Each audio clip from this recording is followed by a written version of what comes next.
জামুগুৰিহাটৰ কুসুমতলাৰ 15 নং ৰাষ্ট্ৰীয় ঘাইপথত আজি পুৱতি নিশা সংঘটিত হয় এক ভয়ংকৰ পথ দুৰ্ঘটনা আৰু এজন লোকৰ থিতাতে মৃত্যু হোৱাৰ লগতে আন দুজন গুৰুতৰভাৱে আহত হয়।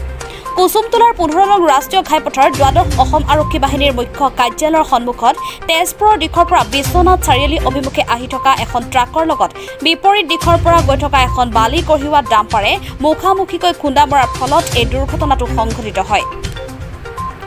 দুৰ্ঘটনাটোত ডাম্পাৰখনৰ চালক সনেন বৰুঠি তাতে মৃত্যু হোৱাৰ বিপৰীতে প্ৰহ্লাদ সোণী আৰু আকৰ তেলী নামৰ আন দুজন যুৱক গুৰুতৰভাৱে আহত হয়।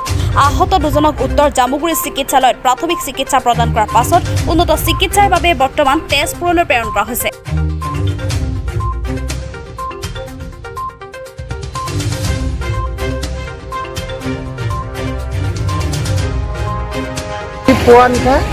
ৰাতিপুৱা 3টা বজাত দুটা ট্ৰাকৰ মাজত সংঘৰ্ষ হয় আমাৰ কুসুমতলা চেণ্টাৰৰ 12 বেটেলিয়নৰ সন্মুখত।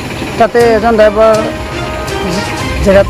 জেগাতে নিহত হয় আৰু তিনিজনক চিকিৎসাৰ বাবে তেজপুৰলৈ ৰেফাৰ কৰা হৈছে।